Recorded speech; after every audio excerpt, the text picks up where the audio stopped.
Welcome to ComSpark today. We're excited to be talking to Todd Henry with CYMI Holdings. Hi, Todd. I've got a couple of questions for you today. I want to start talking about you and your career and where you've been. So as your career has matured, as you have followed your journey, what opportunities have you seized? What doors have you been willing to open that you believe attributed to that success? And then based on that, what suggestions do you have for the rest of us?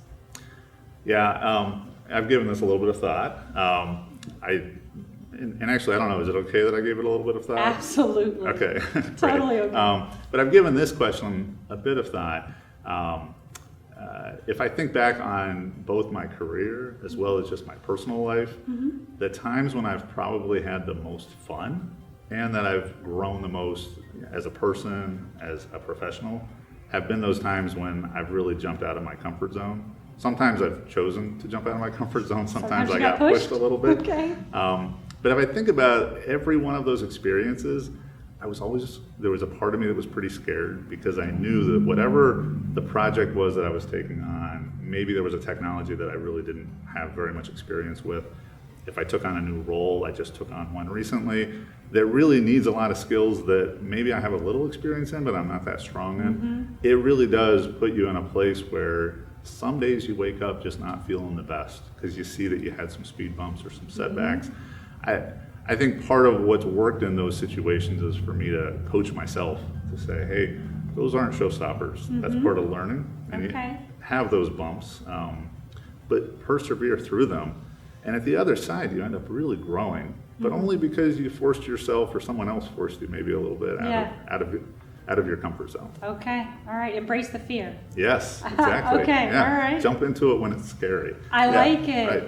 And it's fun to boot. Yes. Yeah, because I love that you're saying have fun. You know, it's when you were having fun. If you're doing the same thing and you're in your comfort zone every day, it's not nearly as fun as getting to celebrate, getting to learn something new.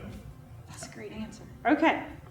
All right, so next, on that same kind of vein, what specific area of technology do you believe that we all need to start to embrace or look at or be ready for you to keep pace with your career, but also for those of others who are trying to be technology leaders?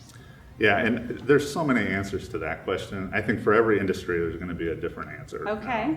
And there's a lot of technologies that I probably need to catch up with that are right there on that bleeding edge. If I think about,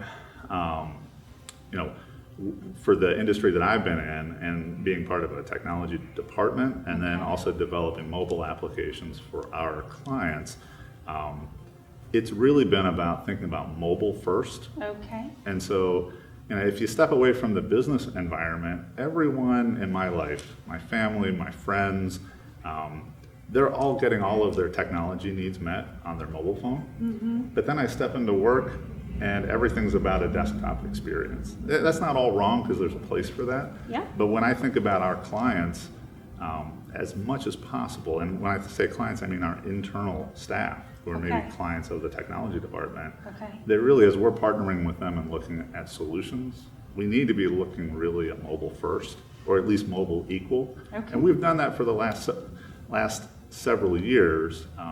It's been a challenge though, because there's a lot of providers out there that have awesome services that are really only desktop. And so that principle and using that metaphor, what it does, if you can go mobile first, or if you go at least mobile equal to the desktop in terms of those solutions, your workforce is going to be able to be at home, on the road, get all the same work done. And we're going to be ready for that next generation as they enter the workforce to be able to engage with those technologies.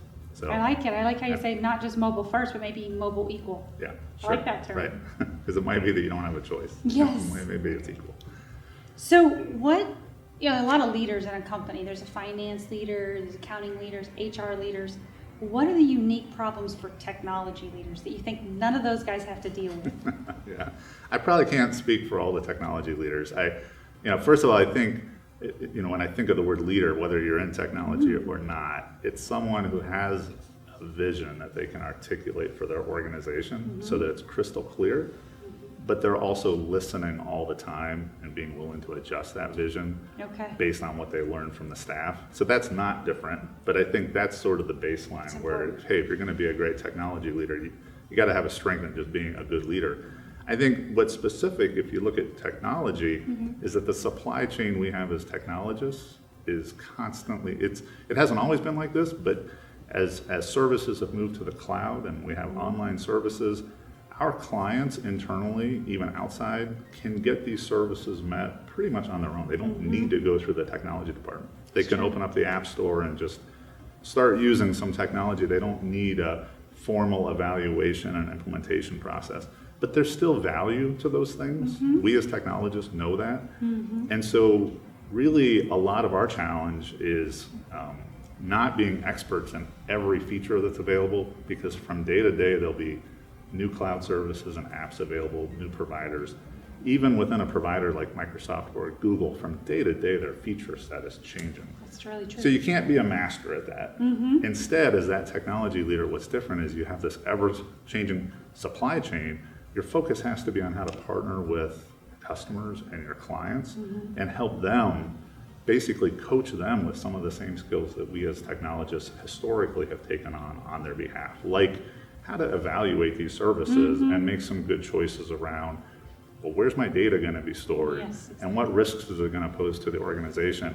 And it's that nudging and influencing that's really the skill with an ever-changing supply chain of services that I think is somewhat unique to the technology leader. Wow, that's interesting. Thank you. Sure.